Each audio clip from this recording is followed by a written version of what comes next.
The stick came down with a sound like thunder breaking bone. Luna didn't yelp. She breathed softly, as if trying not to disturb anyone. Only a single tear rolled from her left eye, not from pain, but from the shame of not being able to protect him.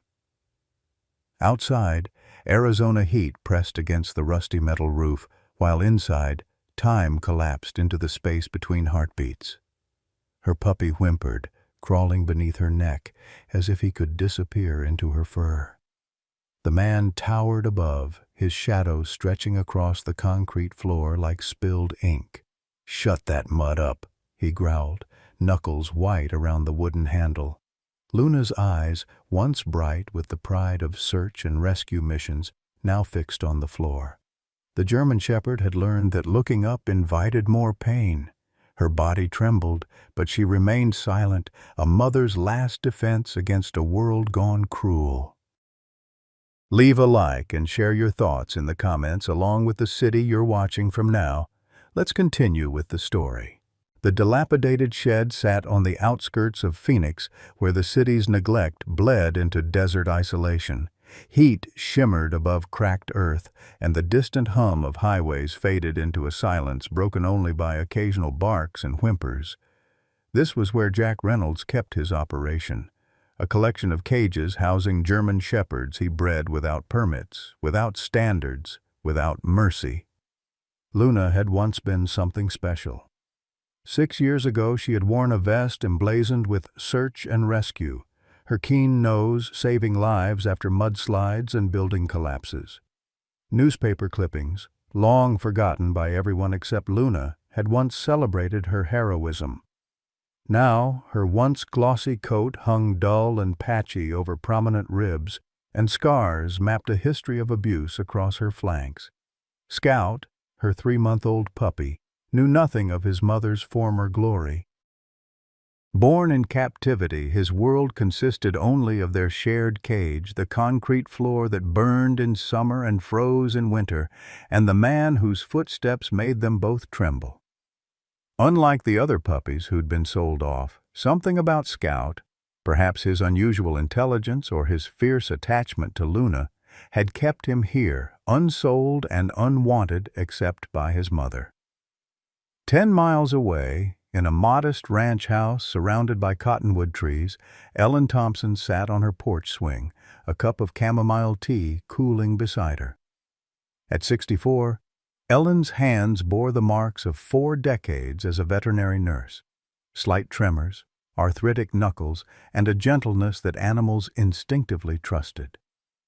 Widowed 5 years earlier when cancer claimed her.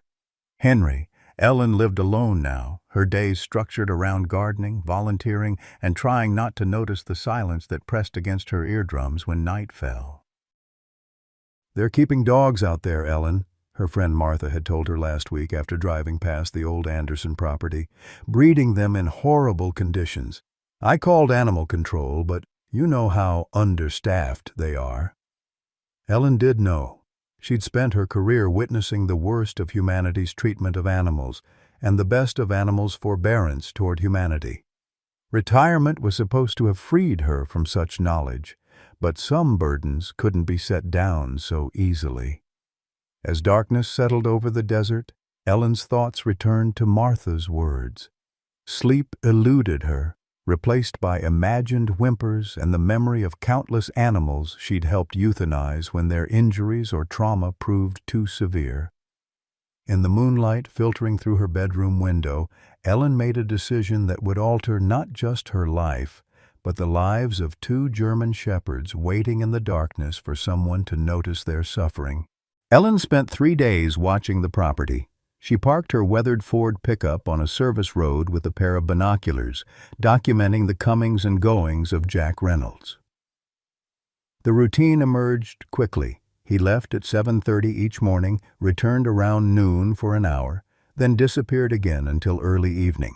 On Wednesdays, he stayed away all day, likely for the dog fights Martha had mentioned in hushed tones. This Wednesday, Ellen pulled on dark clothes despite the heat. At 64, she wasn't built for stealth operations. but decades working with frightened animals had taught her patience and quiet movements. She packed her veterinary first aid kit, blankets, 2 collapsible crates, water bottles, and a pair of bolt cutters that had belonged to Henry. Just getting some perspective, she told herself as her arthritic hands gripped the steering wheel. But deep down, Ellen knew she'd crossed the line from observer to participant the moment she'd watched Jack raise that stick against the mother dog. As dusk settled over the desert, Ellen parked a quarter-mile from the property and walked the rest of the way. The sound of cicadas covered her approach, and the property's isolation meant no neighbors would witness her trespassing. Still, her heart hammered against her ribs with each step. The lock on the main gate was simple. Clearly, Jack relied more on remoteness than security. The bolt cutters made quick work of it, and Ellen slipped inside, her tennis shoes silent on the packed dirt. The smell hit her first. Ammonia from urine, the musty odor of neglect, and the unmistakable scent of fear. Her flashlight beam cut through the darkness, illuminating rows of cages. Most contained single dogs, some cowering, others rushing the fence with desperate barks. Ellen moved past them with whispered promises to return, searching for the mother and puppy she'd glimpsed 3 days earlier. She found them in the back corner. The mother, a once magnificent German shepherd, lay curled around her puppy, eyes alert despite her exhaustion. Unlike the other dogs, she made no sound as Ellen approached, only pulled her puppy closer. "Hello there," Ellen whispered, crouching despite the protest in her knees. "I'm here to help you. Both of you." The mother dog's eyes, deep brown and haunted, watched Ellen's every move. There was intelligence there, and a wariness born of betrayal. The puppy, however, peered out from beneath his mother's protective leg with unmistakable curiosity. Ellen worked methodically. First, she set up the crates nearby, lining them with soft blankets. Then, with practiced movements, she cut the padlock on their cage. The door swung open with a creak that seemed deafening in the night silence. "Come on," she coaxed, holding out her hand, palm down in a non-threatening gesture. "Let's get you out of here." The mother dog didn't move. If anything, she pressed herself further into the corner, her body language screaming distrust. The puppy, though, wiggled forward an inch before his mother gently pulled him back with her paw. Ellen reached into her pocket and withdrew a piece of boiled chicken. "I brought something for you," she said, placing it just inside the cage door. "It's okay, I promise." The mother watched the chicken, then Ellen, then the chicken again. Minutes stretched by. Finally, the puppy, clearly more motivated by hunger than caution, squirmed free and darted toward the offering. His mother tensed but didn't stop him. As the puppy gobbled the chicken, Ellen slowly offered another piece, this time holding it in her outstretched hand. The puppy approached without hesitation. His mother, seeing no immediate threat, slowly rose to her feet. Ellen's breath caught at the full extent of the dog's condition, ribs protruding sharply, patches of fur missing, and fresh welts across her hindquarters. "Oh, sweetheart," Ellen whispered, tears welling in her eyes. "What did he do to you?" The mother dog took a hesitant step forward, then another. Her movements were stiff, suggesting injuries beyond what Ellen could see. The puppy, emboldened by his success, returned to his mother's side, tail wagging slightly. Ellen's watch showed nearly 9 o'clock. She needed to move faster. "Come on," she encouraged, backing toward the open door. "There's more food in the car, and safety." Whether it was Ellen's tone, the puppy's eagerness, or simply the open door, something shifted in the mother dog's demeanor. She followed her puppy, step by painful step, out of the cage that had been their prison. Getting them into the crates proved another challenge. The puppy went willingly enough, but his mother balked at the confined space. Minutes ticked by as Ellen knelt on the hard ground, offering gentle words and more chicken. Finally, with a resignation that broke Ellen's heart, the mother dog stepped into the crate. Ellen secured the doors quickly. "We're going home now," she told them, lifting the puppy's crate first. It was manageable, but the mother's would require all her strength. Halfway to the gate, headlights swept across the property. Ellen froze, her heart nearly stopping as Jack Reynolds's truck rumbled up the driveway. He wasn't supposed to return until morning. With no time to hide, Ellen set down the crates and stood tall despite her fear. Jack emerged from his truck, confusion turning to anger as he registered the scene. "What the hell do you think you're doing?" he demanded, advancing toward her.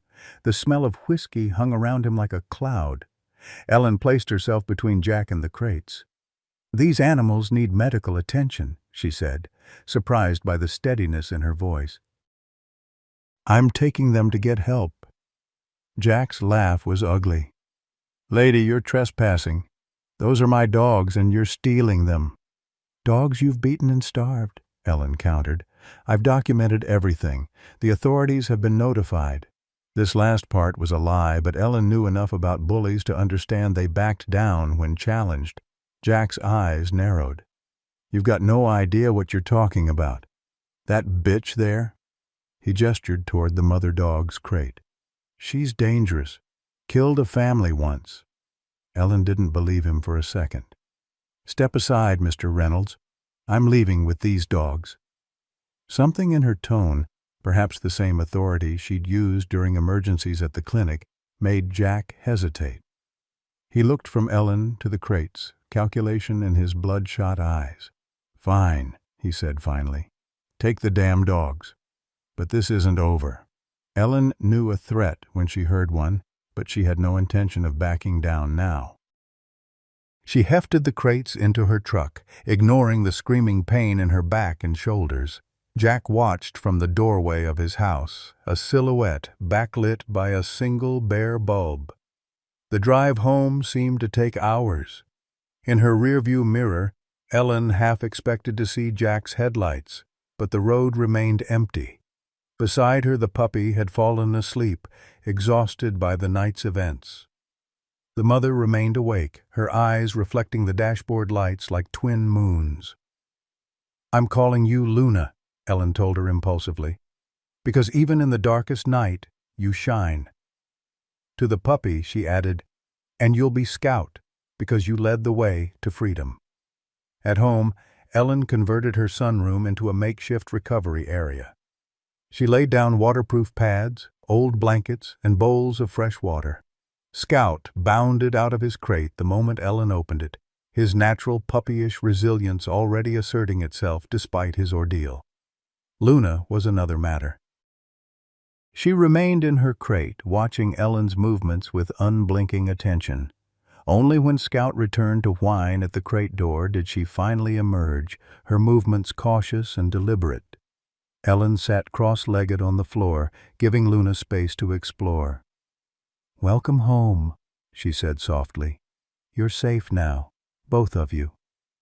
As the desert night wrapped around the house, Ellen watched Luna settle in a corner, Scout tucked against her side. There would be veterinary visits tomorrow, proper food to buy, and the looming threat of Jack Reynolds to address. But for now, in this moment, Ellen had done what she'd spent a career doing, eased suffering where she found it. Under the watchful eyes of her new charge, Ellen finally allowed herself to cry. Dawn broke with a chorus of desert birds as Ellen awoke stiff and sore on the sunroom couch. She'd been unwilling to leave Luna and Scout alone their first night, settling instead for fitful sleep within arm's reach. Now, in the gentle morning light, she assessed her new charges. Scout had ventured from his mother's side, exploring the sunroom with cautious curiosity. Luna remained in the corner, her posture alert but guarded. When Ellen moved, Luna's muscles tensed visibly, eyes tracking every gesture. The German Shepherd hadn't touched the food Ellen had left nearby, though Scout had eaten his portion eagerly. "Good morning," Ellen said softly, keeping her movements slow and predictable. Let's see about getting you both some help today." Her first call was to Dr. Marcus Williams, a veterinarian she'd worked with before retirement. His practice was small but devoted to animal welfare, and Ellen knew he occasionally treated rescues pro bono. "I need a house call, Marcus," Ellen explained, her voice low as she watched Luna through the doorway. "2 German shepherds. The puppy seems okay, but the mother, she's been badly abused." "Ellen Thompson," Marcus sighed, but there was fondness in his exasperation. "Still saving the world in retirement, I see. I can come by after my last appointment around 6. The hours until then stretched before Ellen like a desert highway. She spent them creating a routine, hoping structure would help Luna feel secure. Fresh water every 2 hours. Quiet movements. Sitting on the floor several feet away, reading aloud from her dog-eared copy of To Kill a Mockingbird, letting Luna grow accustomed to her voice. Scout proved the bridge Ellen had hoped for. By midday, the puppy had decided Ellen was a friend, bringing her a squeaky toy Henry had bought years ago for a dog they'd never gotten around to adopting. Each time Scout approached Ellen, Luna watched with a mixture of apprehension and curiosity. "Your boy's got good instincts," Ellen told Luna, gently rolling the toy back to Scout. "Smart, too. Like his mama." Around noon, Ellen witnessed the first crack in Luna's armor. When Scout brought his kibble over to where Luna lay, dropping a piece at her feet, Luna gently nudged it back to him. The gesture, a mother's selfless concern even in her weakened state, brought tears to Ellen's eyes. "You need to eat, too," Ellen whispered. She placed a small piece of boiled chicken halfway between them, then retreated. Luna eyed it for nearly 10 minutes before finally stretching forward to take it, swallowing quickly as if expecting it to be snatched away. Small victory, Ellen thought, but it was a start. Dr. Williams arrived promptly at 6, his weathered face breaking into a smile when Scout greeted him at the door. "Well, hello there, young fellow," he said, kneeling to let Scout sniff his hands. "Where's your mama?" Luna's reaction to the newcomer was immediate and heartbreaking. She pressed herself further into the corner, a low growl rumbling in her chest. It wasn't aggression, Ellen realized, but pure terror. "Take it slow, Marcus," Ellen cautioned. "She's been through hell." The examination that followed confirmed Ellen's worst fears. Luna was severely underweight, with multiple healing fractures, pressure sores, and infected wounds. Most disturbing were the cigarette burns along her flanks and the pattern of welts that suggested systematic beatings. "Someone took their time hurting her," Marcus said grimly as he gently palpated Luna's ribs. The dog trembled beneath his touch but didn't snap or pull away. "She's remarkably gentle considering what she's been through." During the examination, Ellen spotted something she'd missed in the dimness of last night, a faded tattoo inside Luna's ear. "Marcus, look at this. It's a service number." Marcus peered at the marking. "Good catch. This dog was professionally trained. Military or police, maybe search and rescue. Can we trace it?" "I'll make some calls. Might give us her history, maybe help build a case against whoever did this." When Marcus administered antibiotics and pain medication, Luna accepted the injections with stoic resignation that broke Ellen's heart. Not once did she growl or snap despite the obvious pain. "She's extraordinary," Marcus said, packing up his supplies. "Most dogs with this level of abuse would be aggressive or completely shut down. She's still evaluating, still making choices. That speaks to exceptional training and intelligence." After Marcus left, promising to return in 3 days, Ellen sat cross-legged near Luna. Scout had fallen asleep after the excitement, his small body rising and falling with peaceful breaths. "Who were you?" Ellen asked softly. "Before all this?" Luna's eyes met hers, deep brown pools of unspoken history. For just a moment, Ellen glimpsed something beyond fear, a flicker of the noble, confident dog Luna had once been. That night, Ellen dreamed of Henry. In the dream, they sat on their porch swing, a dog at their feet. "You're doing the right thing," Dream Henry told her, his hand warm in hers. "But be careful, Ellie. Some men don't let go of what they think is theirs." She awoke with a start to find Scout had left Luna's side and curled up next to the couch. His small body was warm against her dangling hand, trusting her even in sleep. Luna watched from her corner, eyes reflecting the moonlight. The next morning brought a breakthrough.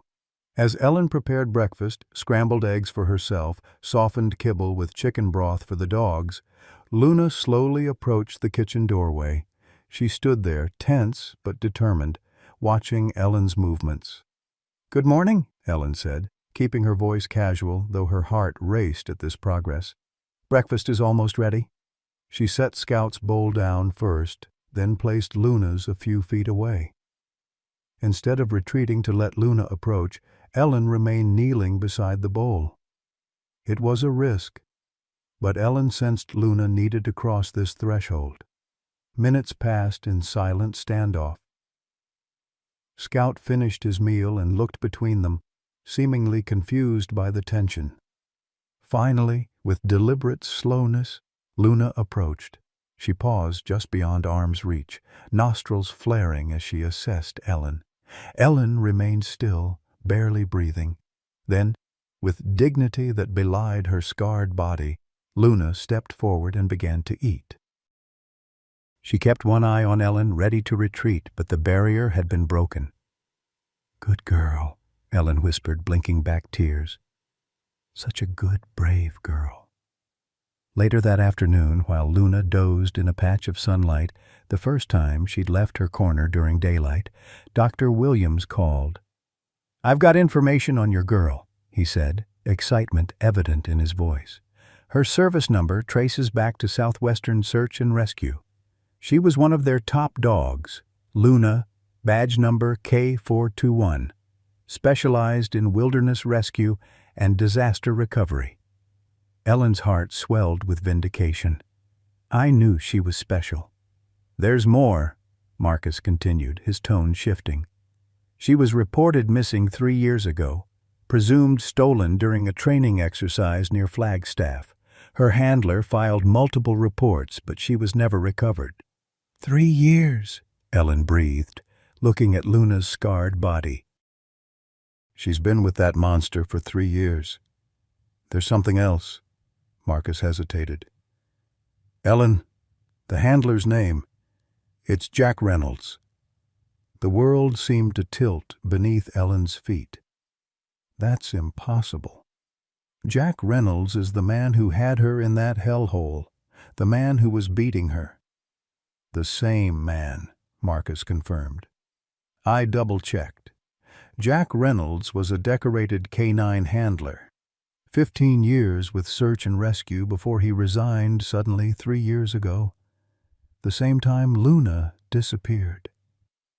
Ellen sank into a chair, struggling to reconcile this information with the cruel man she'd encountered. Why would he steal his own dog? Why abuse her like that? "I don't know," Marcus admitted. "But there's got to be more to this story. People don't change that drastically without reason." After hanging up, Ellen sat watching Luna sleep. The sunlight illuminated old scars and new wounds alike on her golden-brown fur. What had happened to transform a handler's devotion into such cruelty? And more urgently, what would Jack Reynolds do to get his dog back? As if sensing Ellen's troubled thoughts, Luna opened her eyes. For the first time, she rose without prompting and walked directly to Ellen, sitting before her with solemn dignity. "We'll figure this out," Ellen promised, slowly extending her hand. Luna watched it approach, then, in a gesture that stole Ellen's breath, lowered her head to allow Ellen's touch. "No one's going to hurt you again. The contact lasted only seconds before Luna withdrew, returning to Scout's side.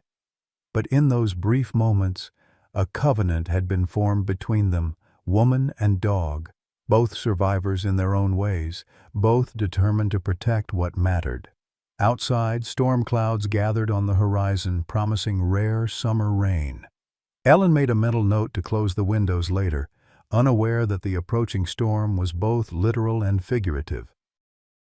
In a motel 20 miles away, Jack Reynolds stared at a photograph of himself in uniform, a younger Luna pressed proudly against his leg, both of them smiling at the camera. The photograph trembled in his unsteady hands. Over the next 2 weeks, Ellen watched Luna and Scout transform under her care. Scout's natural puppy exuberance blossomed as he explored the fenced backyard, chasing butterflies and rolling in patches of sunlight. His coat gained shine, his eyes sparkled with mischief, and his trust in Ellen grew by the hour. Luna's transformation was subtler but no less profound. She began sleeping on the dog bed Ellen provided rather than in corners. She accepted food directly from Ellen's hand. Most significant was the day Luna voluntarily approached Ellen while she gardened, sitting nearby with quiet attentiveness. Though still startling at sudden movements and cowering at loud noises, Luna was slowly reclaiming her dignity. Dr. Williams visited twice more, each examination revealing improved health. "She's gaining weight nicely," he noted during his last visit, gentle hands assessing Luna's ribs. "And these wounds are healing clean." "You've done wonders, Ellen." "She's done the work," Ellen replied, watching Luna accept the doctor's touch with only minimal tensing. "I just provided the opportunity."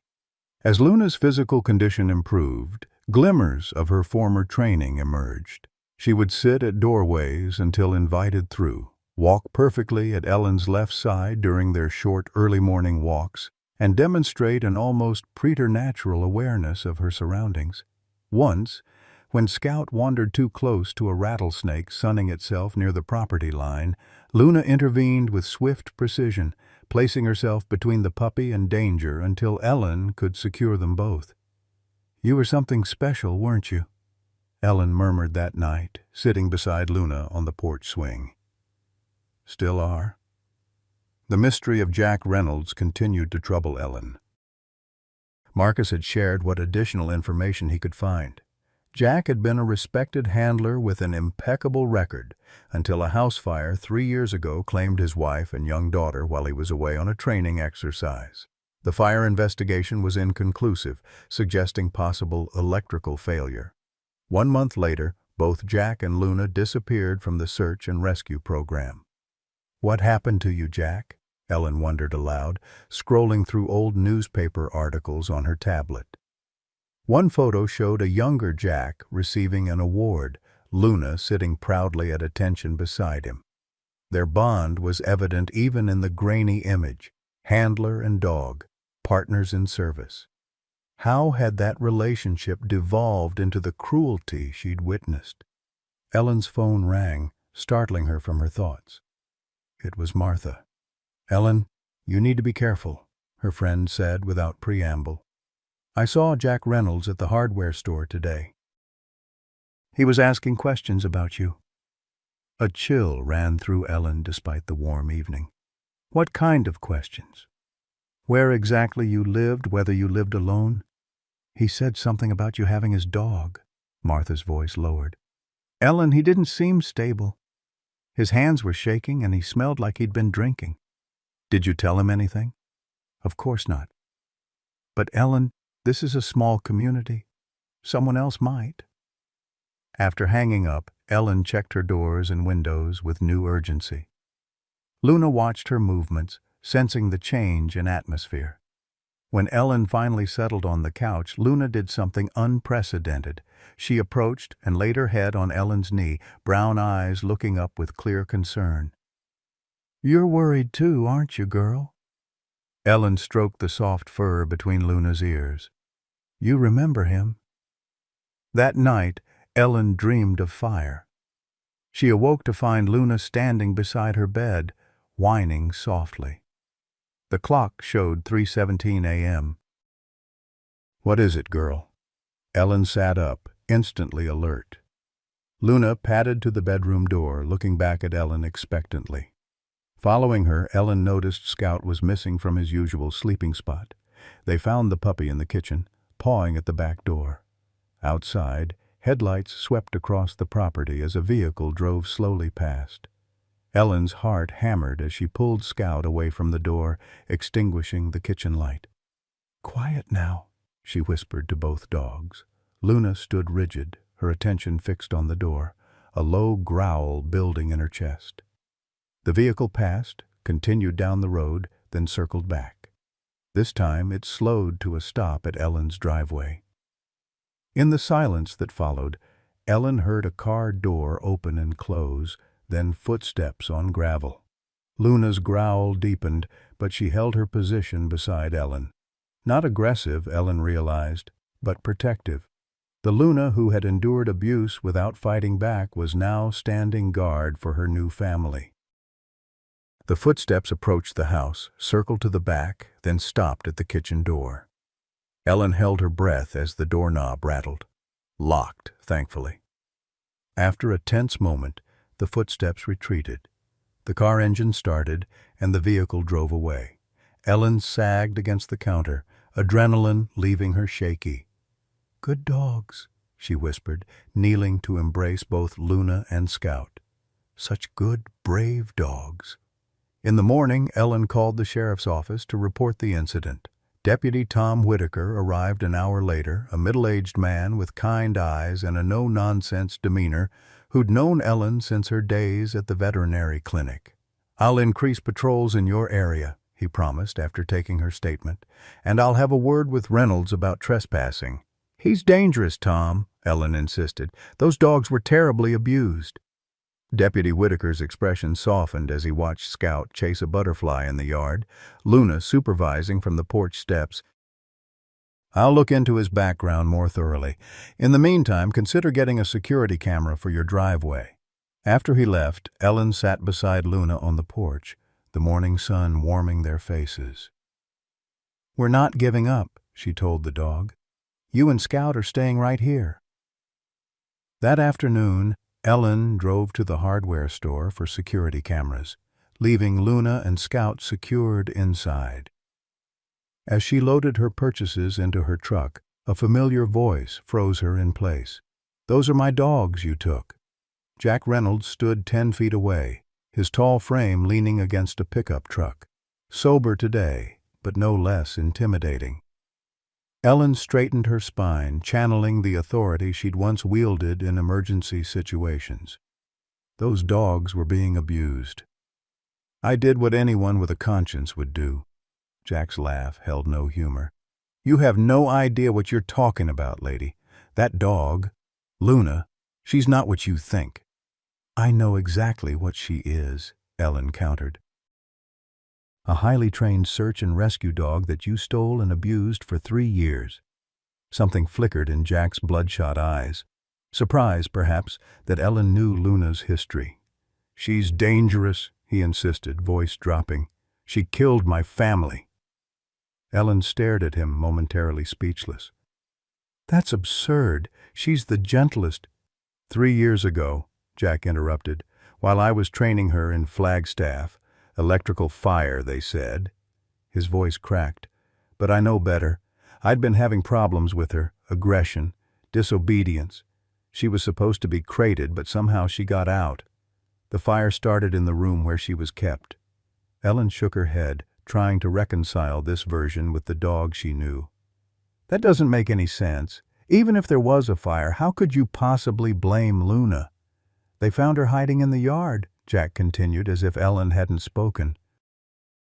"Not a scratch on her, while my wife and daughter—" He trailed off, hands clenching into fists. She should have woken them. She was trained for emergencies. Instead, she saved herself.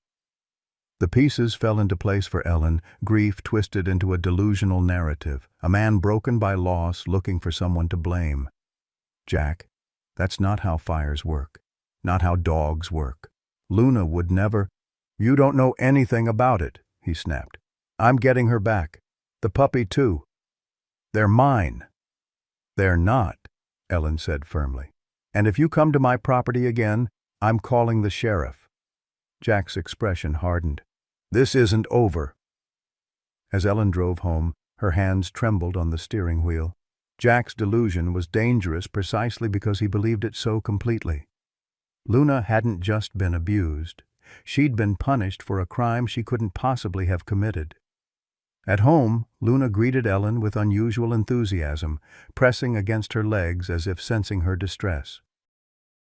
Scout bounded around them both, oblivious to the tension. Ellen knelt, wrapping her arms around Luna's neck. "It wasn't your fault," she whispered into the soft fur. "None of it was your fault." That evening, Ellen installed the security cameras and reinforced the locks on her doors. As she worked, she couldn't shake the image of Jack's face, the raw grief beneath his anger, the absolute conviction in his distorted version of events. This wasn't just about reclaiming property, it was about vengeance. Ellen called Marcus that night, sharing Jack's accusations. The veterinarian was as skeptical as she'd been. "Dogs with Luna's training are specifically selected for their stable temperament," he pointed out. "And fire investigation is complex. Electrical fires can smolder for hours before becoming visible." "He believes it, though," Ellen sighed. "Completely.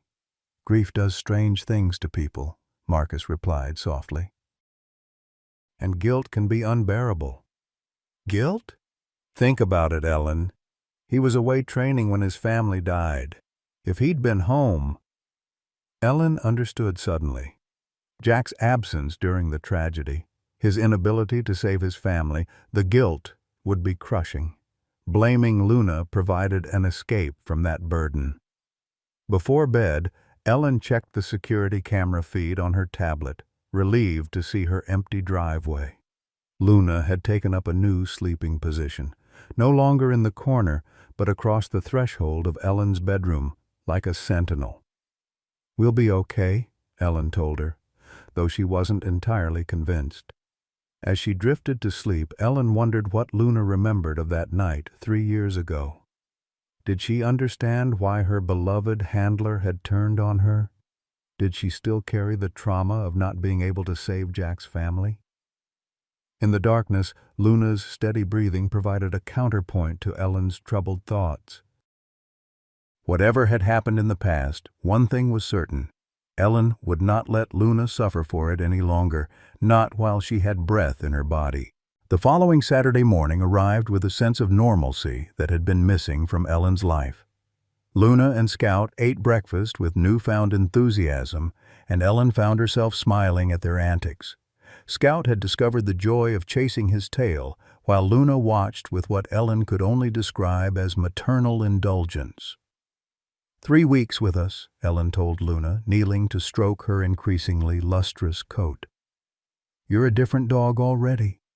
Indeed, Luna bore little resemblance to the terrified creature Ellen had rescued. Though still carrying the physical scars of her ordeal, her eyes now held steady confidence instead of fear.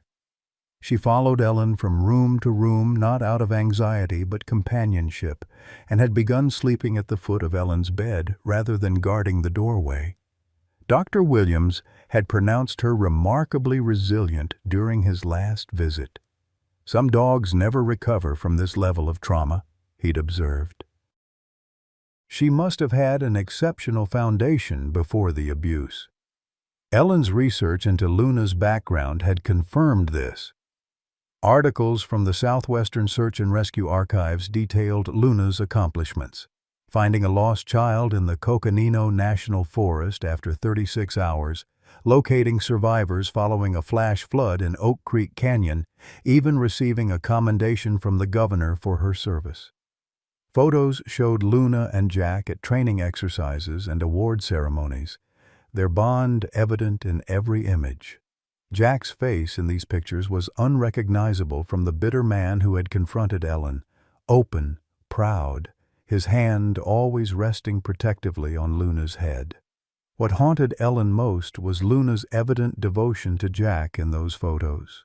Her posture, her attentive gaze, all spoke of absolute trust in her handler. How devastating must it have been when that same trusted human had turned on her, blaming her for a tragedy she couldn't comprehend. Ellen's security cameras had captured Jack driving past the house twice more in the past week, but he hadn't attempted to approach. Deputy Whitaker had called to confirm he'd spoken with Jack, warning him against trespassing or harassment. He didn't take it well, Tom had admitted. Kept insisting the dogs were his property. I ran the chip on Luna like you asked. It's registered to the search and rescue unit, not to Reynolds personally. Legally, you're in the clear. That morning, Ellen decided it was time for Luna and Scout to socialize beyond the confines of her property. Dr. Williams had suggested a quiet park on the outskirts of town, early enough to avoid crowds. It's important for Luna to rebuild positive associations with the world, he'd explained, and Scout needs proper socialization at his age. Ellen loaded both dogs into her truck, Luna sitting regally in the passenger seat while Scout peered excitedly from his crate in the back. The German Shepherd still tensed when the truck's engine started, perhaps remembering other journeys with less happy endings, but she made no attempt to retreat. The park was nearly empty when they arrived, just as Ellen had hoped.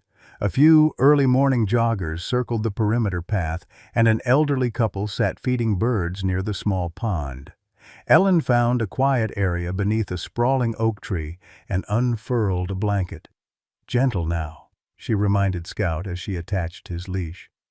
Luna needed no such reminder, staying close to Ellen's side as they began a slow circuit of the park. The transformation in Luna was most evident here, away from the safety of Ellen's home. While still vigilant, her tail now held a relaxed curve rather than tucking beneath her body. When a jogger passed, she watched with alert interest, but showed no fear.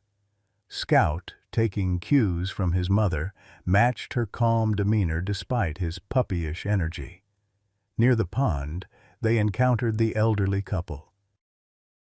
The woman smiled, asking permission to greet the dogs. Ellen hesitated, uncertain how Luna would react to strangers, but nodded. "What beautiful dogs," the woman said, extending her hand for Luna to sniff. "German shepherds are so intelligent." To Ellen's surprise and delight, Luna allowed the gentle pat on her head, even leaning slightly into the touch. Scout, less reserved, offered an enthusiastic paw shake that made the couple laugh. "They've come a long way," Ellen said, pride warming her voice. "Especially Luna here." As they continued their walk, Ellen felt a weight lifting from her shoulders. Luna's recovery was real and ongoing. Whatever Jack Reynolds might do, he couldn't erase the progress they'd made together. They were approaching the truck when Ellen noticed a familiar vehicle parked nearby, Jack's blue pickup. Her heart rate accelerated as she scanned the area, finally spotting him sitting on a bench near the parking lot, watching them. Luna saw him at the same moment. Her entire body went rigid, ears flattening against her skull. A low whine escaped her throat, not aggression, but pure distress. "It's okay, girl," Ellen murmured, though her own pulse pounded in her ears. "Let's go." They had almost reached the truck when Jack rose and approached, moving deliberately into their path. Ellen pulled both dogs closer, fighting the urge to retreat. "Morning, Ellen," Jack said, his voice carefully neutral. His eyes, however, remained fixed on Luna. "She's looking better." "What do you want, Jack?" Ellen kept her tone even despite her racing heart. Jack's weathered face worked with emotion as he regarded Luna. "Just to see her. Make sure she's okay." Luna pressed against Ellen's leg, trembling slightly but not cowering. Scout, sensing the tension, moved protectively in front of his mother. "She's doing well," Ellen said. "No thanks to how you treated her." Jack flinched as if struck. "You don't understand what happened." "I understand enough," Ellen countered. "Luna was a dedicated service dog who lost everything when you decided to blame her for a tragedy she had nothing to do with." Jack's face darkened. "You weren't there. You didn't see—" "I've seen the aftermath," Ellen interrupted. I've seen the cigarette burns and the healing fractures. I've seen how she flinches at sudden movements and hides during thunderstorms. Whatever happened to your family was terrible, Jack, but torturing Luna didn't bring them back." For a moment, Ellen thought Jack might lash out. His hands clenched at his sides, face flushing with anger. Then, unexpectedly, his shoulders slumped. "You think I don't know that?" he said, voice barely audible. "You think I don't hate myself every day for what I've become?" The raw pain in his voice caught Ellen off guard. Before she could respond, Jack dropped to one knee, bringing himself to Luna's eye level. The German shepherd tensed but held her ground. "I'm sorry, girl," Jack whispered, reaching slowly toward Luna. "I'm so sorry." Ellen should have pulled Luna away. Every instinct screamed that Jack couldn't be trusted. But something in his broken expression, in the genuine remorse of his words, made her hesitate. Luna's reaction stunned them both. Rather than recoiling from Jack's outstretched hand, she took a single step forward, nose twitching as she scented the man who had been both her partner and her tormentor. Scout whined anxiously, attempting to place himself between Luna and Jack. "She remembers you," Ellen said softly. "Not just the bad times." Jack's hand trembled as it hovered near Luna's head. "She saved 19 lives during her service," he said, voice thick with emotion. "Did you know that? 19 people who went home to their families because of her." Luna inched closer, her posture cautious but not fearful. Her nose touched Jack's palm briefly, not nuzzling but acknowledging. "Why did you do it, Jack?" Ellen asked. "How could you hurt her like that?" Jack's eyes never left Luna. "After the fire, after I lost Emily and Lily, I couldn't function, started drinking. When the investigation said it was electrical, something in me just broke." His voice caught. Luna was supposed to protect them. "That's what I trained her to do, protect people. But she couldn't save my family. She was a search and rescue dog, Jack, not a guardian, and fires move fast." "I know that now," Jack admitted, lowering his hand as Luna stepped back to Ellen's side. "Took me 3 years and hitting rock bottom to see it. But by then," he gestured helplessly, "by then, I'd destroyed everything good in my life." Including her. Ellen studied the man before her, not the monster she'd expected, but someone broken by grief and guilt who had projected his pain onto the one living connection to his former life. "The puppy," Jack said suddenly. "Is he—" "Scout," Ellen supplied. "He's healthy and thriving." Jack nodded, a ghost of a smile touching his lips as he regarded the puppy. "He has her eyes. Smart, I bet." "Very." An uncomfortable silence fell between them. Jack finally rose, wincing as his knee cracked. "I didn't come here to cause trouble," he said. "I just needed to see her, to know she's okay." Ellen sensed there was more he wasn't saying. "And now that you've seen her?" Jack's gaze lifted from Luna to meet Ellen's eyes. "I'm checking myself into a treatment program, Veterans Affairs facility in Tucson, 30 days minimum." He ran a hand through his graying hair. "Should have done it years ago after the fire. Maybe things would have been different." Ellen wasn't sure how to respond. Part of her wanted to castigate him for the suffering he'd caused, while another part, the part that had spent decades helping heal broken creatures, recognized the pain of a man attempting to find redemption. "That's a good step, Jack," she finally said. "Luna deserves peace. So do you." Jack nodded, his eyes filling with tears. He quickly blinked away. "Take care of her," he said, already turning to leave. "She deserves someone like you." Ellen watched him walk to his truck, shoulders hunched as if carrying an invisible weight. Luna and Scout remained beside her, both watching Jack's departure with different expressions. Scout's curious, Luna's unreadable. As Jack's truck pulled away, Ellen felt the tension drain from her body. "Let's go home," she told the dogs, leading them to her vehicle. The drive home was quiet, Ellen lost in thought about the encounter. Jack's apparent remorse seemed genuine, but she'd seen enough cases of domestic violence in her nursing days to know that abusers often appeared contrite before reverting to old patterns. At home, Ellen filled the dogs' water bowls and settled on the porch swing, needing to process the morning's events. Luna lay at her feet while Scout chased butterflies in the yard. "Do you think people can change, Luna?" Ellen asked, watching the German Shepherd's ears twitch at the sound of her name. "Really change after doing terrible things?" Luna offered no answer, but her calm presence was reassuring nonetheless. Whatever Jack Reynolds did or didn't do in the coming weeks, Ellen would remain vigilant. Luna and Scout were her responsibility now, and she wouldn't fail them.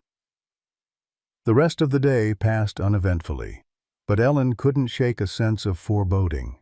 Jack's appearance at the park seemed too coincidental, his sudden decision to seek treatment too convenient. By evening, she found herself checking the security camera feed more frequently than usual. As she prepared for bed, Ellen noticed Luna's unusual restlessness. The German Shepherd paced between the bedroom and the front door, ears alert, occasional whines escaping her throat. "What is it, girl?" Ellen asked, following Luna to the living room window. Outside, all appeared normal. The motion-activated lights illuminated the empty driveway, and the security camera feed on Ellen's tablet showed nothing unusual. Still, Luna's anxiety was palpable. "Let's do a perimeter check," Ellen decided, pulling on a robe and slippers. With Luna at her side and Scout secured in the bedroom, Ellen systematically checked each door and window. Everything was locked. Nothing disturbed. At the back door, however, Luna's behavior intensified. Her hackles raised slightly, a low growl building in her chest as she stared into the darkness beyond the porch light's reach. Ellen peered out, seeing nothing but shadows. Then a flicker of movement caught her eye, a darker shape moving among the trees at the property line. "Hello?" she called, heart pounding. "Who's there?" The shape stilled, then emerged into the dim light. Jack Reynolds, a gasoline can in one hand. Ellen's blood ran cold. "Jack, what are you doing?"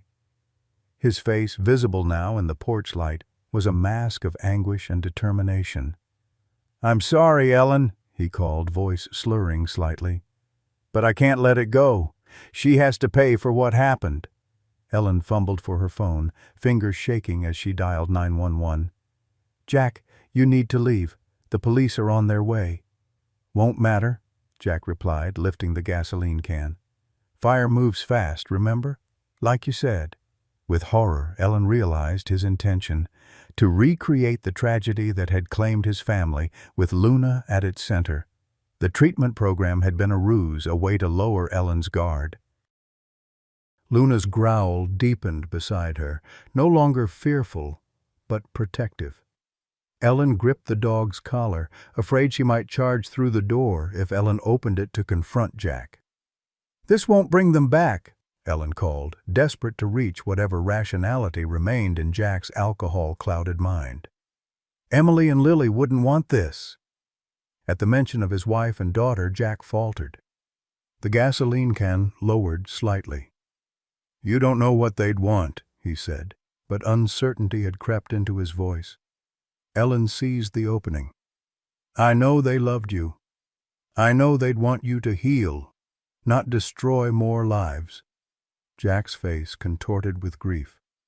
I can't face what I've done. To them, to Luna, to myself." "You can," Ellen insisted. "But not like this, Jack. Never like this." A tense silence stretched between them, broken only by Luna's low growling and the distant sound of sirens approaching. Jack looked from the gasoline can to the house, conflict evident in every line of his body. Then, with a suddenness that startled Ellen, Jack hurled the container away from the house. It landed with a hollow thud in the dirt, its contents spilling harmlessly into the soil. Jack sank to his knees, hands covering his face as the sirens grew louder. Luna's growl subsided, replaced by an intent watchfulness as she observed her former handler's breakdown. Ellen exhaled shakily, keeping the phone pressed to her ear as the dispatcher assured her officers were almost there. Through the window, she watched Jack remain kneeling, shoulders heaving with silent sobs, a man finally confronting the full weight of his actions. When Deputy Whitaker's patrol car pulled into the driveway minutes later, Jack offered no resistance.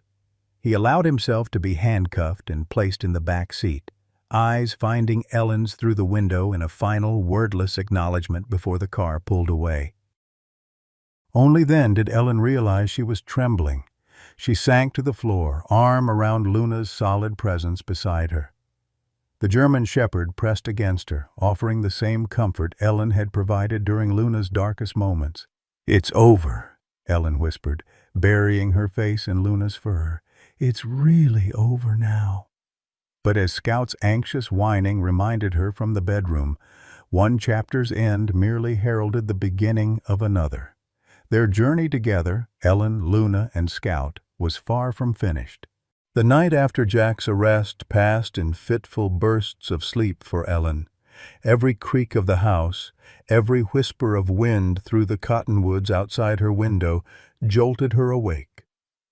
Luna remained a steadfast presence at the foot of Ellen's bed, her ears perpetually alert despite her apparent rest.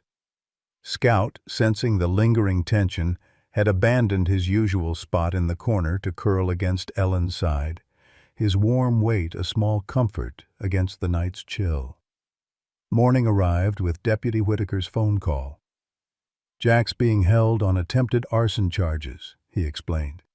"The DA's office is considering adding animal cruelty charges based on Luna's condition and your testimony." "Will he get help?" Ellen asked, watching Luna and Scout in the backyard through her kitchen window. "Mental health treatment? The judge ordered a psychiatric evaluation," Tom replied. "Given his military background and the circumstances, they'll likely recommend treatment as part of any sentence." After hanging up, Ellen sat at her kitchen table, emotions churning like storm clouds. Relief that Jack was no longer an immediate threat mingled with a complicated sadness for the man he had once been, the decorated handler who had saved lives alongside Luna before grief twisted him into someone unrecognizable. Dr. Williams arrived that afternoon for a scheduled checkup, his weathered face grave as Ellen recounted the previous night's events. "Luna protected you," he observed, watching the German shepherd who sat attentively nearby. "After everything she's been through, her instinct was to keep you safe." "She's extraordinary," Ellen agreed, her throat tightening with emotion. The examination that followed revealed troubling news. While Luna's physical wounds were healing nicely, Marcus discovered a new mass near her flank, small but concerning. "Could be nothing," he cautioned, gentle fingers probing the area, "but given her age and what she's been through, I'd like to biopsy it. Stress can suppress the immune system, make dogs more vulnerable to certain conditions." Ellen's heart sank. After everything Luna had endured, the loss of her handler, 3 years of abuse, and finally finding safety, could fate be cruel enough to threaten her now with illness? "When can we do the procedure?" Ellen asked, hand resting protectively on Luna's head. "I can schedule it for tomorrow morning," Marcus offered. "Simple outpatient procedure. We'll have results in a few days." That night, Ellen sat on the porch swing with Luna beside her, Scout sprawled at their feet. The desert sunset painted the sky in watercolor hues of orange and purple, casting long shadows across the yard. "You'll be okay," Ellen whispered, more to reassure herself than Luna. We've come too far for anything less." Luna rested her head on Ellen's knee, brown eyes reflecting the fading light. In them, Ellen saw neither fear nor resignation, only the quiet dignity that had sustained Luna through years of suffering. The biopsy procedure was quick, but the days that followed stretched endlessly. Luna recovered from the anesthesia without complication, sporting a small shaved patch and 3 neat stitches.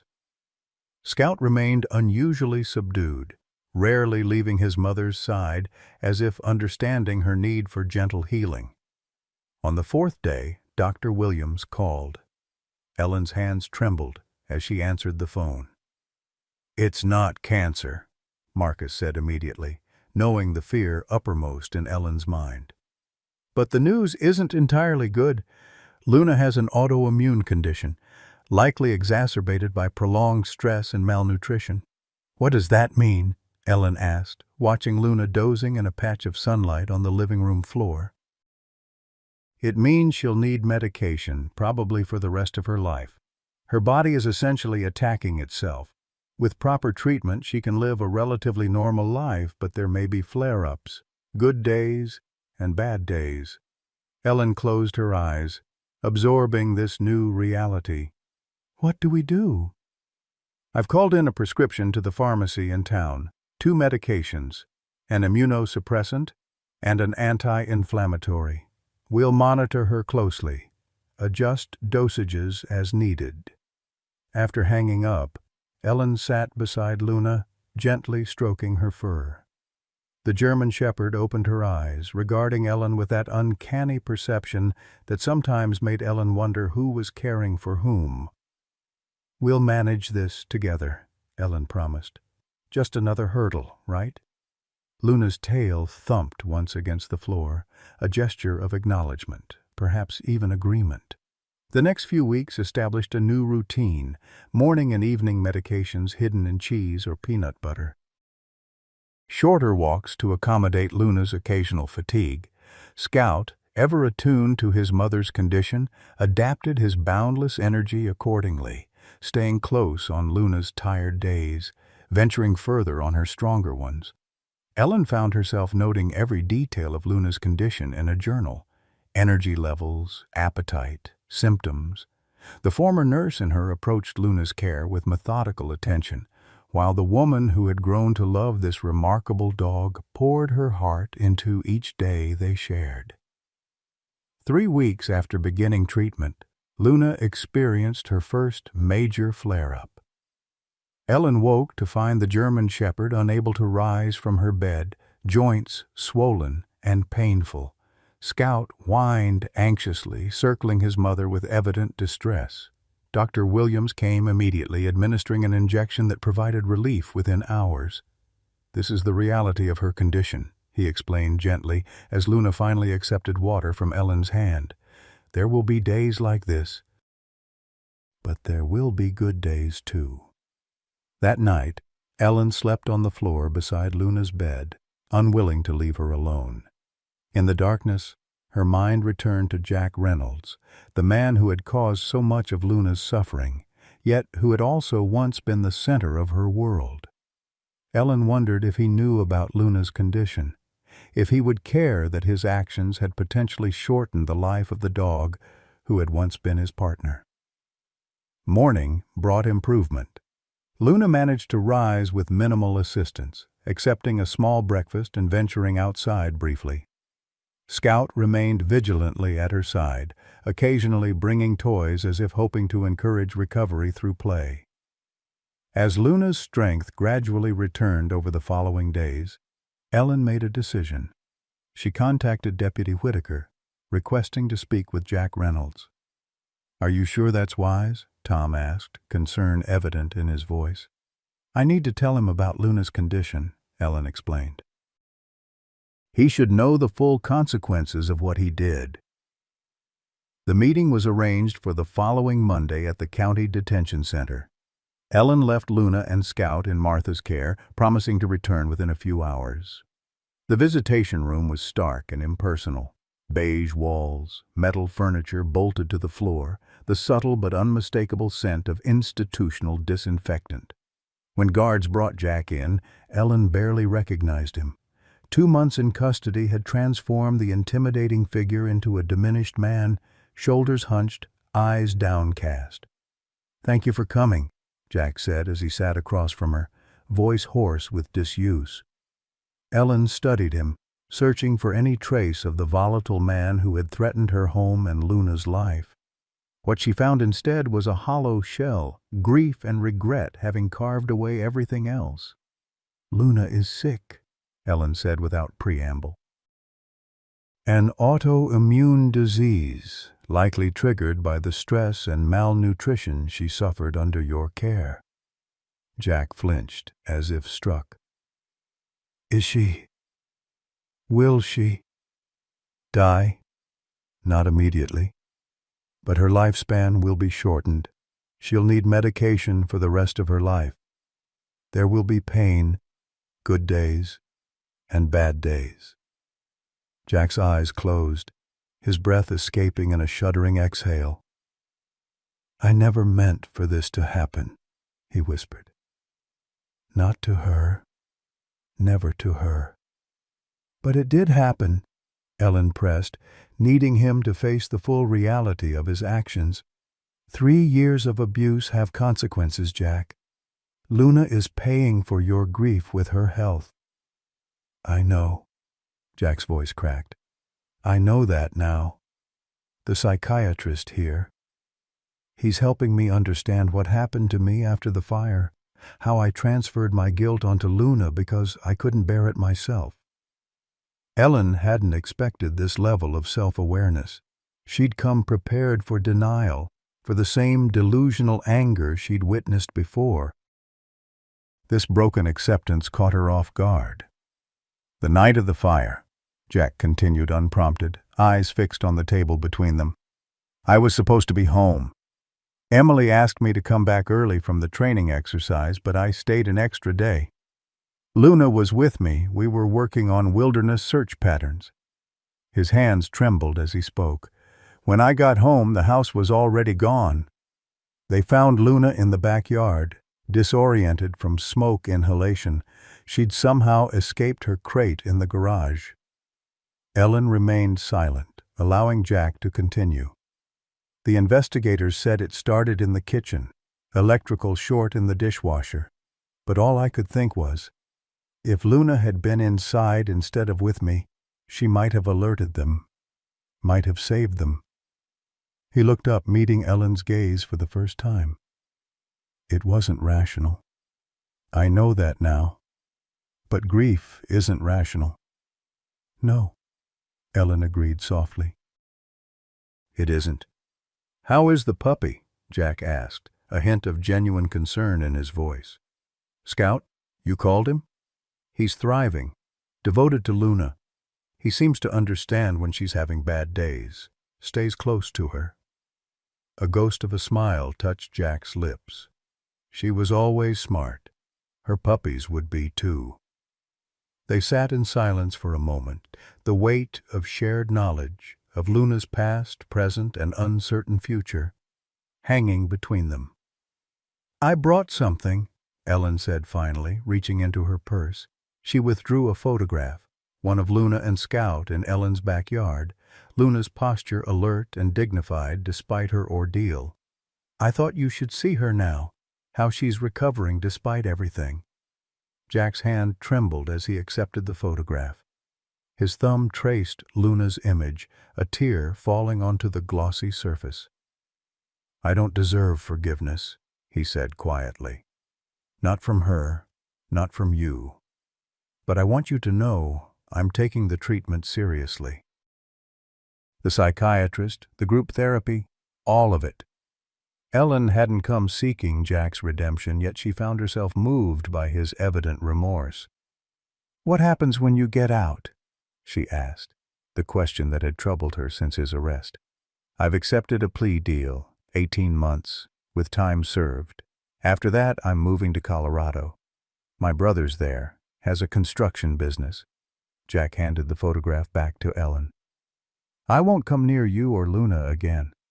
You have my word on that." Ellen studied him, searching for any hint of deception. Finding none, she nodded once. "Luna deserves peace for whatever time she has left." "She does," Jack agreed. "She always did." As Ellen rose to leave, Jack called after her. Would you tell her I'm sorry? I know it doesn't mean anything, but—" "She knows," Ellen said simply. "Dogs always know." The drive home was a blur, Ellen's mind replaying Jack's words, his broken demeanor. She had expected the meeting to bring closure, perhaps even vindication. Instead, it had left her with a complicated mix of emotions: pity for the man Jack had become, anger for what he had done to Luna, and a quiet sadness for all that had been lost. At home, Luna greeted Ellen with measured enthusiasm, her recent illness having tempered her energy but not her evident joy at Ellen's return. Scout bounded around them both, his youthful exuberance a counterpoint to Luna's dignified welcome. "How was it?" Martha asked, gathering her things to leave. Ellen sank onto the couch, Luna immediately settling beside her. "Harder than I expected," she admitted. "He's not the monster I wanted him to be. Just a broken man who did monstrous things." Martha squeezed Ellen's shoulder in silent understanding before departing, leaving Ellen alone with her thoughts and her dogs.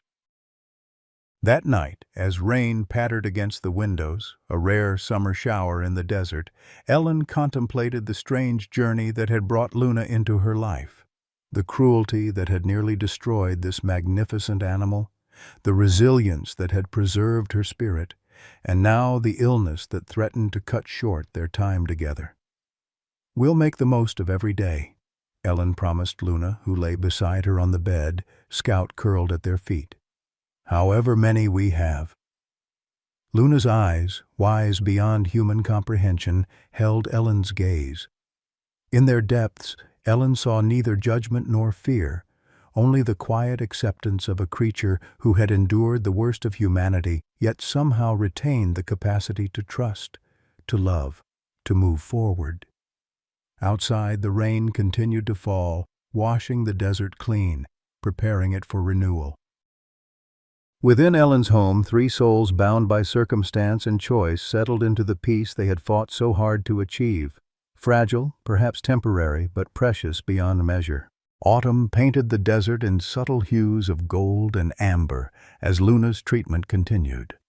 6 months had passed since Jack's arrest, bringing changes both expected and surprising. Luna's condition had stabilized with medication, allowing good days to outnumber the bad. Scout had grown into a handsome young dog, his puppyish exuberance maturing into focused intelligence that reminded Ellen daily of his mother. Ellen's kitchen table, once a solitary place for morning coffee and crosswords, now hosted a growing collection of photographs. Luna resting beneath the cottonwood, Scout carrying his favorite toy, the two of them watching a desert sunset. Martha had started calling it Ellen's family album, a term that initially made Ellen smile but gradually settled into truth. On a crisp October morning, Dr. Williams arrived for his monthly house call, a routine that had become as much social as medical. Over the months, Marcus had become a friend as well as Luna's doctor, often staying for coffee after examinations. "She's maintaining well," he pronounced after checking Luna's vitals and joints. "The medication is doing its job. How are the bad days?" "Less frequent," Ellen replied, watching Luna accept a treat from Marcus's hand with genteel politeness. "Maybe one difficult day every couple of weeks now. She bounces back faster, too." Marcus nodded, satisfaction evident in his expression. "The quality of her life is good, Ellen. That's what matters most." After Marcus departed, Ellen sat on the porch swing with Luna beside her, Scout sprawled at their feet. The morning paper lay unopened in Ellen's lap, a habit from her pre-retirement days that she maintained despite preferring to get her news online. Idly, she unfolded the local section, scanning headlines about county budget issues and an upcoming fall festival. Her gaze stopped on a small article near the bottom of the page. Former search and rescue handler completes rehabilitation program. Jack Reynolds stared back at her from a small, grainy photograph, standing with a group of men outside a veterans treatment facility. He looked different. Clearer eyes, less tension in his posture, a tentative smile. The article mentioned his military service, his years with search and rescue, and his successful completion of an intensive PTSD and substance abuse program during his incarceration. Ellen read the article twice, emotions conflicting within her. The man described here, decorated veteran, respected handler, survivor of personal tragedy, bore little resemblance to the Jack Reynolds who had beaten Luna and threatened Ellen's home. Yet they were the same person, containing both the hero and the monster. "What do you think, Luna?" Ellen asked, showing the photograph to the German shepherd. "Is redemption possible after causing so much pain?" Luna regarded the image briefly, then returned her attention to the yard where a rabbit had appeared at the edge of the property.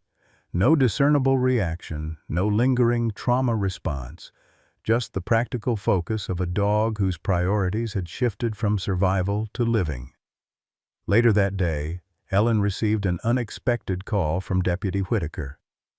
"Jack Reynolds is being released next week," Tom informed her, voice carefully neutral. "His plea agreement includes a restraining order. He can't come within 500 feet of you, your property, or the dogs. But I wanted you to know." "Thank you, Tom," Ellen replied, surprised by her lack of anxiety at the news. "Did the treatment help him?" "His caseworker says he's made significant progress, understands what happened to him after the fire, how grief and guilt twisted his thinking." Tom paused. "For what it's worth, I believe he regrets what he did to Luna." "Regret doesn't undo damage," Ellen observed, watching Luna and Scout through the window as they dozed in a patch of sunlight. "No," Tom agreed, "but sometimes it prevents more damage going forward." After hanging up, Ellen considered calling Martha to share the news, but decided against it. Her friend still viewed Jack as an uncomplicated villain, the monster who had tortured Luna. Ellen had come to see him differently, not excused but explained. A man broken by grief who had projected his pain onto the one creature who had shared his loss. That evening, Ellen took Luna and Scout for their usual walk along the desert trail behind her property. The setting sun cast long shadows across the landscape, transforming ordinary saguaros and mesquite into ethereal sculptures. Luna moved with steady purpose, her gait sometimes stiff but determined.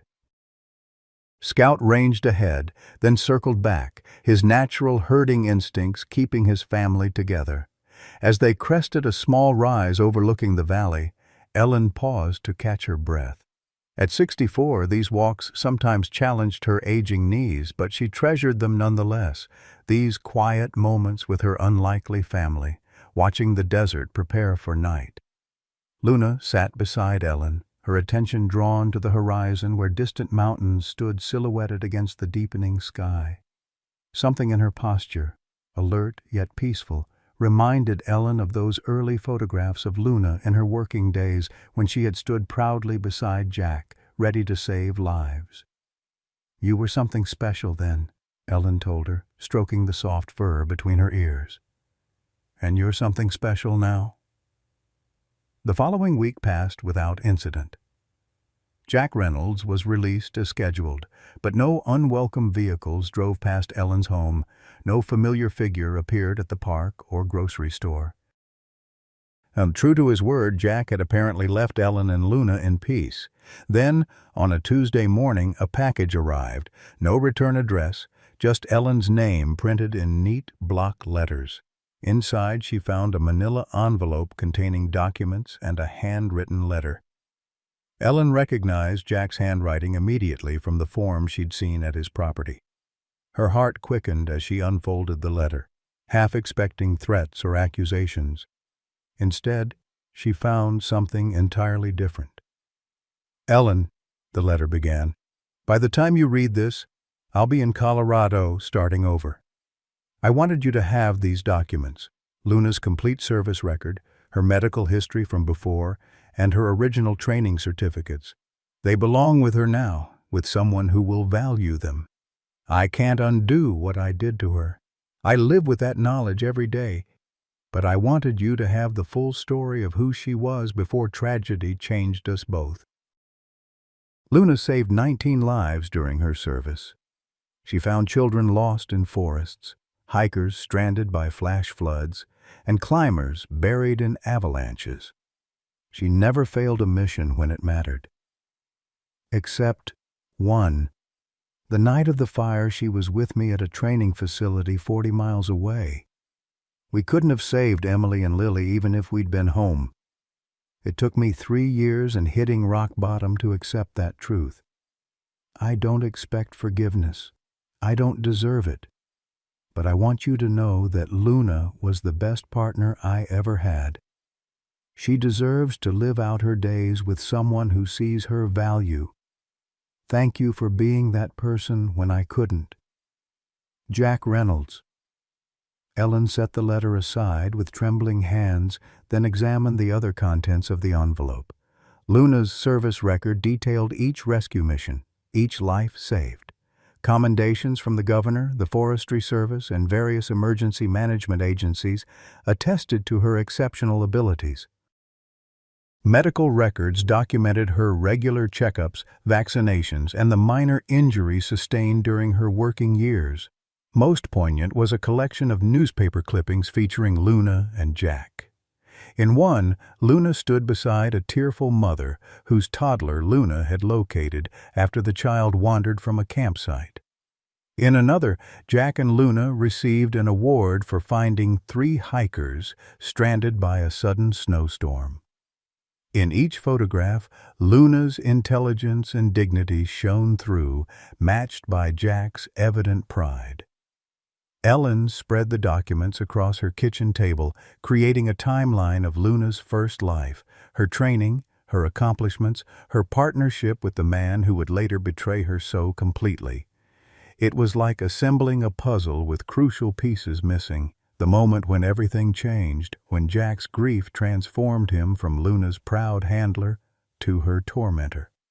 Luna entered the kitchen, drawn perhaps by Ellen's extended silence. She approached the table, nose twitching at the scent of papers that carried traces of her former life. For a long moment she stood examining the documents, head tilted slightly as if recognizing something from her past. "This was you," Ellen told her, holding up a photograph of Luna in her search and rescue vest. "This is who you were." Luna studied the image, then looked up at Ellen with eyes that seemed to hold the wisdom of both her lives, the heroic search dog and the abused survivor. Without comment, she pressed her head against Ellen's hand, a gesture of connection that transcended their complicated history. That night, Ellen added the photographs to her collection, creating a more complete picture of Luna's journey. The heroic working dog beside Jack, the abused animal Ellen had rescued, and now the dignified survivor enjoying her days with Scout in Ellen's care, all versions of the same remarkable spirit. A week later, Ellen received a call from Sandra Wilson, director of the local Veterans Rehabilitation Center. "Mrs. Thompson, my name is Sandra Wilson. I understand you have a German Shepherd with a search and rescue background." Ellen confirmed this, curious about the unexpected contact. "I'm calling because we've recently launched a therapy program for veterans with PTSD," Sandra continued. "Dogs with working backgrounds have proven especially effective in connecting with our patients. Dr. Williams mentioned Luna might be a candidate, despite her health issues." Ellen's first instinct was protective reluctance. Luna had earned her peaceful retirement after everything she'd endured. Yet something about the request resonated. The idea that Luna's remarkable journey might help others heal from their own traumas. "Could I learn more about the program?" Ellen asked, watching Luna and Scout play a gentle game of tug-of-war in the living room. The following Monday, Ellen drove Luna to the Veterans Center for an assessment. Scout remained at home with Martha, his energy deemed too boisterous for the calm environment required. The center was a modern single-story building surrounded by desert landscaping, designed to feel welcoming rather than institutional. Sandra greeted them in the lobby, her professional demeanor softening as she knelt to meet Luna at eye level. "She's beautiful," she observed, allowing Luna to sniff her hand before attempting any contact. "Dr. Williams told me about her background, both her service record and what she endured afterward." "She's had quite a journey," Ellen agreed, watching Luna take in the new environment with characteristic calm awareness. "That's partly why we're interested," Sandra explained as she led them to her office. "Many of our veterans have similar stories: decorated service followed by trauma, sometimes self-destructive behavior. A dog who has experienced trauma but found healing could be uniquely relatable." The assessment was simple but thorough. Sandra and a staff therapist observed Luna's reactions to various stimuli: sudden movements, loud noises, unfamiliar people. Despite her history, Luna demonstrated remarkable stability, startling only once at a dropped book, recovering quickly with reassurance from Ellen. "She's extraordinary," Sandra pronounced after an hour of evaluation. "If you're willing, we'd like to start with one session per week, just 45 minutes with a small group of veterans. You would remain present throughout." Ellen considered the request, weighing Luna's health against the potential benefit to others. "We can try," she decided, "but if it's too taxing for her, we'll need to stop." "Of course," Sandra agreed. "Her well-being comes first." The following week, Ellen brought Luna for her first therapy session. 5 veterans sat in a circle in a sunlit room, their expressions ranging from skepticism to cautious interest as Sandra introduced Luna and explained her background. Luna was a search and rescue dog for 3 years, Sandra told the group. She saved 19 lives, then she experienced trauma and abuse before being rescued by Ellen here. She's still recovering, still healing, just like many of you. Ellen watched the veterans' reactions closely, noting how several seemed to sit straighter at the mention of Luna's service record. One man, younger than the others, with a prosthetic leg partially visible beneath his shorts, spoke first. "She was military?" he asked, eyes fixed on Luna with newfound respect. "Search and rescue," Ellen clarified. "But she worked with former military personnel." Luna, sensing she was the focus of attention, sat with quiet dignity beside Ellen, neither seeking nor avoiding interaction. Her calm presence seemed to settle the room, creating space for what came next. Sandra guided the session gently, inviting veterans to approach Luna if they wished, to ask questions about her work or her recovery. At first, only the young man with the prosthetic moved forward, kneeling awkwardly to offer his hand to Luna. "Hey, girl," he said softly. "I hear you've been through some stuff, too." Luna regarded him steadily, then extended her paw in a gesture that drew surprised laughter from the group. The ice broken, others gradually approached, a woman with burn scars visible on her arms, an older man whose hands trembled slightly, a middle-aged veteran whose silence spoke of wounds deeper than physical. Ellen observed in quiet amazement as Luna responded to each person with intuitive sensitivity, remaining still for those who seemed uncertain, offering gentle interaction to those who sought connection. Her presence created a bridge that words alone could not build. "Dogs don't judge," the woman with burn scars observed, her fingers gently stroking Luna's ear. "They don't care what you look like or what you've done." "They live in the present," added the older man, "not the past." By session's end, the atmosphere had transformed from cautious reserve to gentle openness. As Ellen prepared to leave with Luna, the young man with the prosthetic approached them. "Will you bring her back?" he asked, a vulnerability in his voice that belied his military bearing. She helps. I can't explain it, but she helps. Ellen looked at Luna, who showed no signs of stress from the interaction. If anything, she seemed energized by the purpose the session had provided. Yes, Ellen decided. We'll be back. In the car heading home, Ellen found herself reflecting on the unexpected turn their lives had taken. She had rescued Luna to save her from abuse, never imagining that Luna would go on to help others heal from their own traumas. There was a symmetry to it that felt right, a closing of a circle that had begun with service, detoured through suffering, and returned to purpose. Scout greeted them exuberantly upon their return, clearly having missed his mother during the separation. Luna indulged his enthusiasm with maternal patience, allowing him to check her over as if assuring himself she had returned unchanged. That evening, as Ellen prepared dinner, she noticed Luna sitting by the kitchen window, gazing out at the desert landscape with what seemed like contemplation. The German Shepherd had always possessed a gravity beyond ordinary dogs, but today it seemed especially pronounced, as if her session at the Veterans Center had awakened something long dormant within her. "You've found your purpose again, haven't you?" Ellen said softly.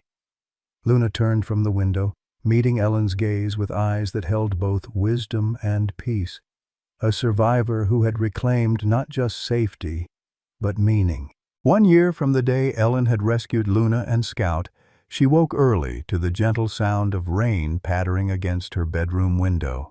The desert received its moisture in rare, precious bursts, transforming the landscape overnight into a palette of unexpected color and life. Ellen smiled at the symmetry, new beginnings washing away the past, just as this day marked for her small family. Luna lay at the foot of the bed, her breathing steady in sleep. At 7 years old, she carried the dignified grace of a dog who had lived multiple lives: hero, victim, survivor, and now healer. Scout, nearly grown at 15 months, had claimed his spot beside Ellen's pillow, one paw draped protectively across her arm, even in slumber. "Happy anniversary," Ellen whispered, not wanting to wake them but needing to acknowledge the milestone. The past 6 months had brought unexpected joy and purpose to their lives. Luna's weekly therapy sessions at the Veterans Center had expanded to twice weekly as demand grew. Her intuitive connection with traumatized veterans had become something of a legend in local military circles, with participants reporting breakthroughs in their healing journeys after spending time with her. Scout, too, had found his calling. Dr. Williams had connected Ellen with a local search and rescue unit looking for promising young dogs to train. Scout's intelligence, focus, and natural tracking abilities had impressed the evaluators, who believed he had inherited his mother's exceptional talents. 3 days a week, Ellen drove him to training sessions where he was learning the skills Luna had once mastered. "The apple doesn't fall far from the tree," the head trainer had observed after watching Scout locate a volunteer victim hidden in a complex rubble pile. "He has the same drive, the same instincts, but without the fear." "You've raised him right, Ellen." Ellen hadn't planned this path for either dog. She had imagined a quiet retirement with canine companions who would share her daily walks and evening readings on the porch. Instead, she found herself at the center of an expanding circle of healing and service that radiated outward from her modest home. Luna stirred, opening her eyes to meet Ellen's gaze. Despite her condition, which still caused occasional difficult days, Luna's eyes remained clear and alert, windows to an intelligence that continually amazed those who met her. "There's my girl," Ellen said softly. Luna rose and stretched carefully, her movements deliberate but no longer pained thanks to the medication regimen they had refined over the months. She padded to Ellen's side of the bed, resting her head on the mattress in their morning ritual of connection. The day held special plans. Martha was coming over with her famous blueberry pancakes, Dog-friendly, I promise. And Dr. Williams had mentioned stopping by with a surprise. Even Sandra from the Veterans Center had asked if she could visit briefly to mark the occasion. "We've built quite a community, haven't we?" Ellen mused as she made her way to the kitchen, dogs following in sleepy procession. The rain continued as Ellen prepared coffee, a gentle backdrop to the comfortable morning routine. Scout, fully awake now, pressed his nose against the window, fascinated by the rarely seen precipitation. Luna settled in her favorite spot near the kitchen doorway, where she could observe both Ellen's movements and the view outside. Martha arrived first, bearing not only pancake ingredients, but a handcrafted wooden sign reading "Luna Scout's Place," with paw prints burned into the cedar. "For your front gate," she explained, setting up her pancake station with practiced efficiency. "Everyone knows this is their home now. Might as well make it official." Dr. Williams appeared as they were finishing breakfast, bringing with him a professional photographer friend who specialized in animal portraits. "I thought you might like a proper family photo," Marcus explained. "Something better than those smartphone snapshots you've been collecting." The photographer, Anne, spent an hour capturing images of Luna, Scout, and Ellen in various settings around the property, on the porch swing, beneath the cottonwood tree, walking the desert path behind the house. Luna, accustomed to being the center of attention at the Veterans Center, posed with natural dignity. Scout required more patience, his youthful energy making stillness a challenge. "These are going to be beautiful," Anne promised, showing Ellen a few preview shots on her camera. "There's something special about these dogs. The camera loves them." By early afternoon, Sandra arrived with an unexpected entourage, 3 veterans from Luna's therapy group, each bearing gifts and gratitude. "Hope you don't mind the extra guests," Sandra apologized. When they heard it was Luna's rescue anniversary, they insisted on coming. James, the young veteran with the prosthetic leg, knelt beside Luna with easy familiarity. "Hey there, hero," he greeted her, scratching behind her ears in the spot she preferred. "Brought you something." He presented a custom-made vest, similar to the search and rescue gear Luna had worn in her previous life, but adapted for her current role. "Therapy dog" was embroidered on one side, "Veteran approved" on the other. "For your work days," James explained, "so everyone knows you're on duty." Maria, the woman with burn scars, had crafted a colorful collar for Scout. "Heard he's following in his mama's footsteps," she said, helping Ellen fasten it around the young dog's neck. "Figured he needed some style to match his smarts." The older veteran, Richard, hung back slightly, his gift clutched in weathered hands. When Luna approached him, tail wagging in gentle recognition, he knelt with effort to present a wooden box. Inside lay a medal, his own purple heart. "Can't think of anyone who deserves this more," he said, voice gruff with emotion. "She saved me when the doctors and meds couldn't." Ellen blinked back tears, touched beyond words by the gesture. "Richard, we can't accept that. It's yours. You earned it." Richard shook his head firmly. "I've been carrying this for 50 years, ma'am. Never felt right about it until now. Luna here, she's a wounded warrior too. Difference is, she kept serving even after being hurt." The simple ceremony that followed, Richard carefully pinning the medal to Luna's new vest, brought tears to every eye. Luna stood perfectly still, as if understanding the solemnity of the moment. Scout watched attentively from Ellen's side, unusually subdued. Later, as the gathering dispersed and evening settled over the desert, Ellen sat on her porch swing with Luna and Scout flanking her. The rain had passed, leaving behind a freshly washed world fragrant with creosote and dampened earth. The medal lay on the small table beside them, catching the last rays of sunset. "Quite a day," Ellen remarked, feeling a contentment that had been absent from her life for too long. "Quite a year." The changes extended beyond their immediate circle. Ellen's stand against animal abuse, coupled with Luna's inspiring story, had galvanized the community. The county had implemented stricter enforcement of animal welfare laws, and a local foundation had been established to provide medical care for abused animals.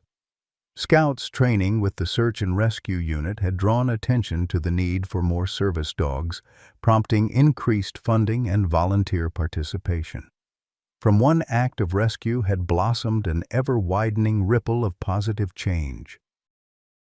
As darkness fell, Ellen's phone chimed with a message from Martha, a link to a local news website. The headline read, "From Abused to Adored, Therapy Dog Transforms Veterans' Lives."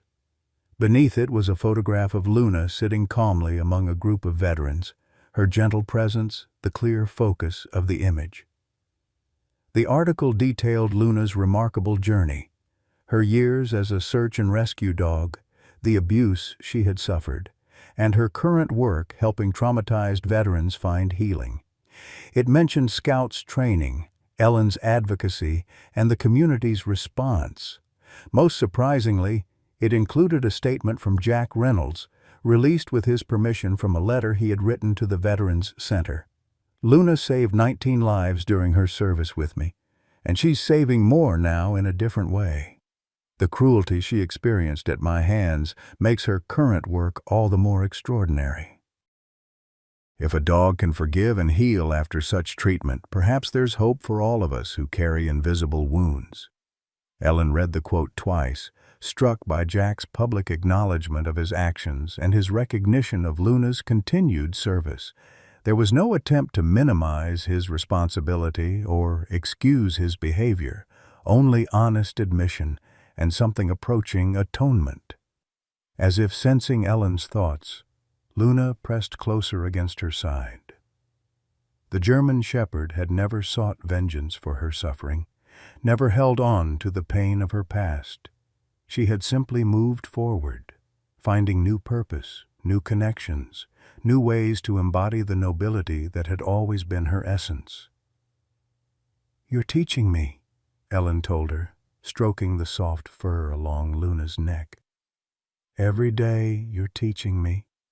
Scout, not to be left out, nudged Ellen's other hand with his nose, drawing a laugh from her. "Yes, you too, young man. You're both my teachers." That night Ellen dreamed of Henry for the first time in months. They walked together along a desert trail, Luna and Scout ranging ahead of them. "You've built something beautiful, Ellie," Dream Henry told her, his hand warm in hers. "A family, a purpose, a community." "I never planned any of it," Ellen replied. Henry's smile was gentle, familiar. "The best things in life rarely follow our plans." Ellen awoke with the dream still vivid in her mind, a peaceful certainty settling in her heart. The path that had led her to Luna and Scout, a path paved with both cruelty and compassion, both loss and renewal, had transformed not just the dogs' lives, but her own. In her bedroom doorway, Luna stood watching her, Scout at her side. Morning light silhouetted their figures, mother and son, survivors and servants, the unexpected family that had found Ellen when she needed them most. "Ready for a new day?" Ellen asked them. Luna's tail wagged once in affirmation, Scout's more exuberant response providing counterpoint. Yes, they were ready, for whatever this day and all the days to follow might bring. Outside, the desert bloomed in the aftermath of rain, ephemeral wildflowers carpeting what had seemed barren ground just days before. Life emerging from seemingly hostile conditions, beauty following hardship, renewal after desolation, the perfect metaphor for their shared journey. Ellen rose to begin the day, grateful for second chances, unexpected paths, and the remarkable resilience of the canine heart that had taught her to open her own once more. As Ellen prepared breakfast, her gaze fell on the medal resting on her counter. Richard's Purple Heart, a recognition of wounds received and courage displayed, seemed to embody Luna's story perfectly. Wounded but not defeated, scarred but still serving, forever changed but ultimately triumphant. "They don't forget," Ellen murmured, repeating the phrase that had become something of a mantra in their household. "They just wait. For healing, for purpose, for love." Luna's eyes met hers across the kitchen, deep pools of understanding that transcended species. In that silent exchange lay the truth they had both discovered, that sometimes the deepest wounds lead to the most profound healing, and that salvation often comes in forms we never expected, sometimes with 4 paws and a heart big enough to forgive the unforgivable. Outside, the desert continued its brief, spectacular blooming, temporary but perfect, a testament to the persistent beauty that follows even the harshest seasons. Friends, I want to share Luna's story with you today. A German shepherd who taught us what resilience truly means. Like many of us in our golden years, Luna experienced unexpected hardship after a lifetime of service. Her trusted handler betrayed her, leaving scars visible and invisible. Yet when Ellen, a retired nurse in her 60s, rescued Luna and her puppy Scout, something remarkable happened. Luna didn't just survive, she thrived, finding new purpose, helping veterans heal from trauma while managing her own chronic condition. She transformed from victim to healer, her painful past becoming the very thing that allowed her to connect with wounded souls. Luna reminds us that our second chapters can be more meaningful than our first, that our hardest experiences can become our greatest gifts to others, and that it's never too late to build a family of the heart. Her story proves that even after devastating loss, we can bloom again like desert flowers after rain, unexpected, resilient, and profoundly beautiful. Have you experienced a second chapter in life that proved more meaningful than you expected? Or has an animal companion helped you through a difficult time? Share your story below. We need to hear each other's journeys of resilience and renewal.